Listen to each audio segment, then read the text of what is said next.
Columnas políticas del martes 17 de mayo del 2022. Comenzamos con Templo Mayor de Reforma. La buena noticia es que el presidente Andrés Manuel López Obrador puso freno a la engorrosa revisión que pretendía imponer la Secretaría de Economía a todos los autos particulares. Pero la mala noticia es que una vez más queda en evidencia el desconcierto que prevalece en la 4T. Si bastó un manotazo mañanero para que se echara para atrás el proyecto, es inevitable preguntar por qué se llevó a cabo desde un principio. ¿Acaso a Tatiana Cloutier se le ocurrió así nomás que sería una buena idea imponer otra verificación a los automovilistas? Ahora, que si la dichosa revisión tiene un sustento técnico y responde a una necesidad concreta, sería bueno saber por qué no se le avisó antes al jefe del Ejecutivo. No es la primera vez que López Obrador desautoriza sin miramientos a uno de sus colaboradores.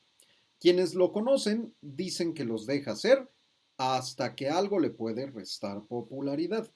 Si hubiera que escoger un soundtrack para el actual gobierno federal, sin duda la canción sería aquella de Cada loco con su tema.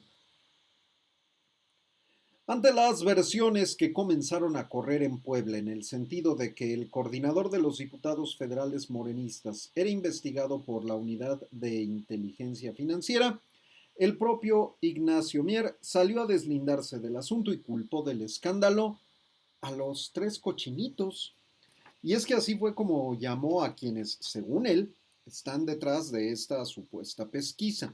Y aunque no dio nombres, los tres aludidos son su archienemigo, el gobernador Miguel Barbosa, otro de sus malquerientes, el senador Alejandro Armenta, y el ex titular de la UIF, Santiago Nieto, al que Mier ubicó como el más pequeño de los tres, recordando la canción de Cricri.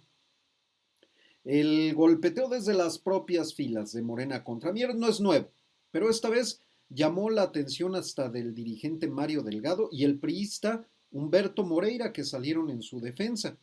Diría el clásico, se vale ser cochinos, pero no marranos. Oiga, para los devotos seguidores de Jaime Maussan, hoy será un día muy especial, pues en el Capitolio, allá en Washington, se llevará a cabo la audiencia ovni, en la que congresistas perderán el tiempo, perdón, cuestionarán a militares del Pentágono sobre posibles encuentros con extraterrestres. Sin duda, en nuestro país hay mucho que discutir sobre ese tema. Por ejemplo, de Vicente Fox, que sigue viviendo en la Luna, del propio AMLO, que seguramente querrá nacionalizar la Vía Láctea para que seamos autosuficientes en leche, de Alejandro Gertz, cuyos anillos de colusión son más grandes que los de Saturno, y de la calificación soberana de México, que está a punto de ser degradada, peor que Plutón, que dejó de ser considerado un planeta. Bajo reserva de El Universal, nos hacen ver que hace más de una semana, el pasado domingo 8 de mayo, en La Habana, Cuba, el presidente Andrés Manuel López Obrador firmó con el mandatario de Cuba, Miguel Díaz-Canel, una serie de acuerdos en materia de salud. Sin embargo, estos se han dado a conocer de manera muy general y no como ocurrió con las visitas que hizo a Guatemala, El Salvador, Honduras y Belice, que se informaron de manera íntegra, detallada e inmediata. Ayer, a pregunta expresa, López Obrador garantizó en su conferencia mañanera que se darían a conocer estos acuerdos que firmó con su homólogo cubano, pues manifestó que el que nada debe, nada teme. Empero dijo que sí, pero no dijo cuándo, pues hasta anoche no ha ocurrido. Pues, ¿qué tendrán esos misteriosos acuerdos que nada más no se dan a conocer? Desde la noche del domingo, la línea telefónica del diputado priista Ildefonso Guajardo fue hackeada y sus contactos comenzaron a recibir mensajes de extorsión. Don Ildefonso es el enésimo diputado víctima de los ladrones de identidad. Nos dicen que es muy probable que la base de datos de los empleados y legisladores de la Cámara Baja esté en poder de una red criminal que va dosificando sus hackeos. Hasta ahora son casi 30 diputados los que han sido víctimas de este delito. ¿Qué están haciendo las y los congresistas por identificar y castigar este tipo de flagelo que les afecta así como a millones de mexicanos? En el tintero hay un par de iniciativas, pero siguen congeladas. ¿Habrá que pedirle a un hacker que haga algo para que salgan de la congeladora? Otro tema. Por segunda ocasión en menos de una semana, la Suprema Corte de Justicia falló en contra del INAI. Esta vez aprobó dos resoluciones en las que ordenó reservar los comprobantes de pago de las vacunas contra COVID-19 adquiridas por el gobierno a Pfizer, CanSino y AstraZeneca.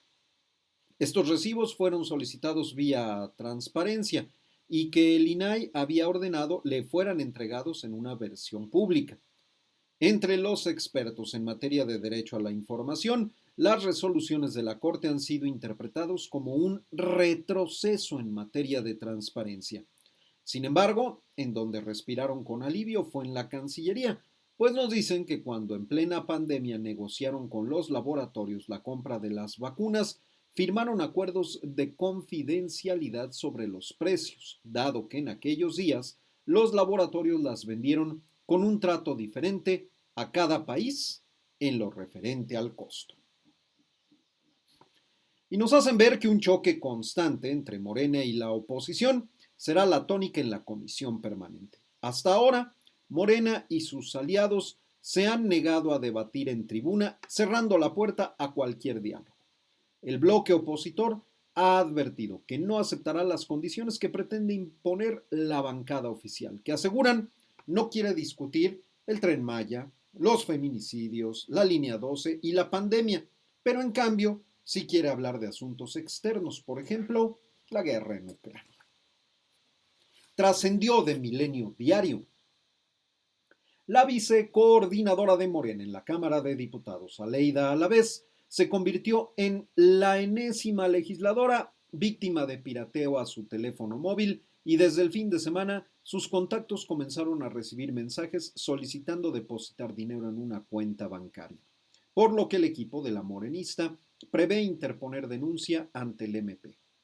El líder de la bancada guinda, Ignacio Mier, sufrió también hace apenas 5 semanas la intervención de su teléfono y el envío de mensajes suplantando su identidad, con lo cual suman cada vez más los diputados y senadores afectados, sin distinción de partido ni de jerarquía.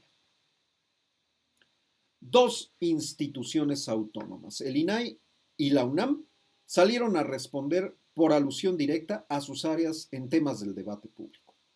El instituto encabezado por Blanca Lilia Ibarra aclaró que acatará la decisión de la Corte para dejar cerrados los contratos sobre vacunas por la pandemia, pero expresó su desacuerdo en que se reserve por seguridad nacional. Además, la universidad que lidera Enrique Graue precisó a quienes la difaman que el 19 de marzo de 2020 la autoridad sanitaria suspendió todas las actividades de los ciclos clínicos de pregrado e impidió el acceso a los internos a los hospitales, mientras que los pasantes del servicio social se movieron a centros de salud y los de zonas rurales ahí se quedaron durante la contingencia. A propósito de la Corte, después de la visita del ministro presidente Arturo Saldívar al penal de Santa Marta, Acatitla, para conversar con internas la semana pasada, las artesanías que ellas fabrican se comenzarán a comercializar en el vestíbulo del máximo tribunal. Y este martes, el coordinador de Morena, Ricardo Monreal, presentará su nuevo libro, El Senado de la República, Panorama General de su Historia, con el que busca describir ese proceso hasta 2024, cuando se cumplen 200 años de la instalación de esa Cámara, el Congreso y la primera Constitución. La cita es en las instalaciones del Instituto Nacional de Administración Pública. Frentes políticos de Excelsior. Pueden pasar 100 legislaturas y el esquema de dispendio no cambiará a pesar de los discursos. con 2 empresas que les garantizan menús diarios de comidas completas para senadores y trabajadores, así como snack en el salón de plenos. El Senado gastará en 2022 hasta 14.227.999 pesos en servicios de los alimentos que se proporcionarán en sesiones ordinarias, reuniones de trabajo de comisiones y diferentes actos cotidianos. Cuando Morena tomó el control administrativo del Senado en 2018, se anunció la cancelación del servicio de alimentación para los senadores y no obstante, la partida presupuestal nunca se canceló. Y este 2022 da cuenta de nuevos contratos con proveedores. Otra promesa incumplida. Estas fueron las columnas políticas de hoy.